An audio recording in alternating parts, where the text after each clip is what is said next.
again, half-past 8, Monday, the 6th of July. Welcome back to Kay Burley at Breakfast. From this Friday, travellers arriving from 70 different various locations around the world won't have to quarantine for 14 days on their return to England.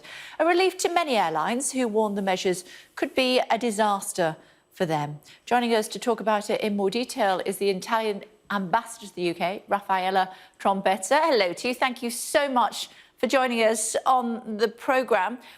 What's it like in Italy for travellers, for holidaymakers at the moment? Well, first of all, good morning.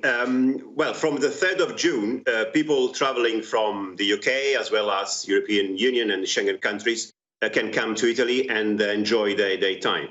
Of course, there are specific protocols on every aspect of spending an holiday in Italy, meaning restaurants, swimming pool, parks, museums, and people are respecting those protocols. There is also a monitoring system at national and regional level.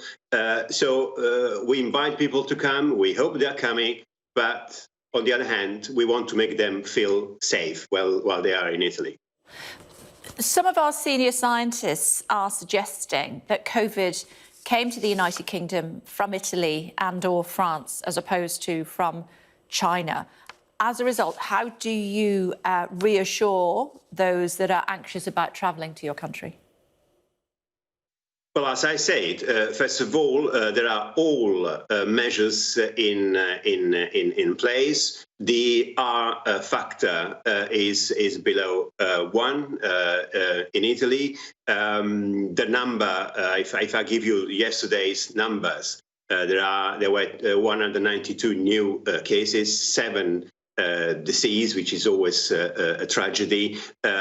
We have at the moment positive cases about 14,000. So there is no room for complacency. We should never lower our guard.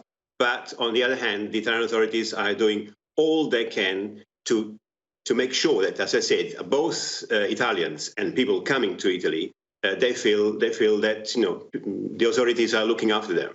Do you accept that potentially the virus did come to the UK from Italy as a result of the skiing season?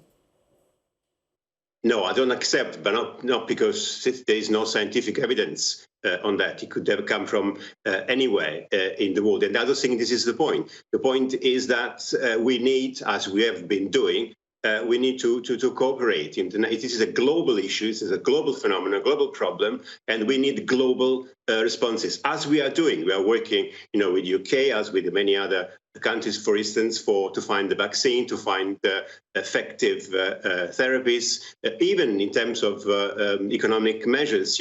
You need to have a coordinated approach, and that's what we are working for. But as far as you're concerned, the spread of the virus in the UK didn't come from Italy? I have no scientific evidence to prove it. So, and honestly, I don't think this is what matters. As I said, what matters is that what we do now, what we have been doing and what we'll be doing together with the United Kingdom. How concerned should Italians be about travelling to the UK, given that the virus is more prevalent here than it is in your country now?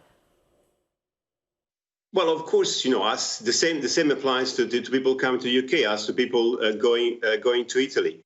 They should know that the virus is still there. They should know that the only way they can act is act responsibly, taking all the measures and following all the advice given by in this case by the British authorities. So if they do that, I think that they can feel safe, and then they can back to the UK as they've done.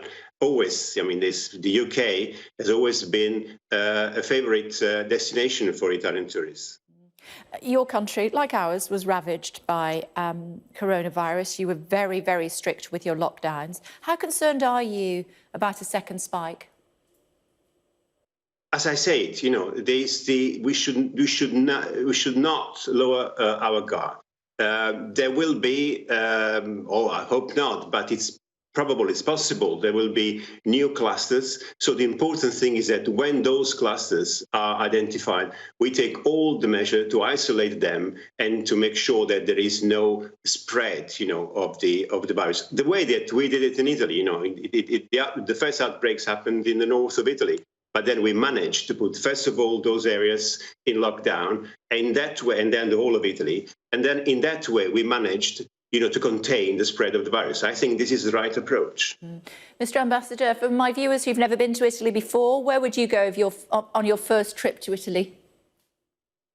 Well, there are so many places, so many areas in Italy. I know that the favorite destination for the British tourists are the Veneto, the Campania, Campania being Naples, the Amalfi Coast, Lazio, Lombardia. But also they are going to Puglia, they're going to Calabria. So really, it's you can pick and choose. I mean, if you like the seaside, if you like the cultures or the art cities or the art places, the islands.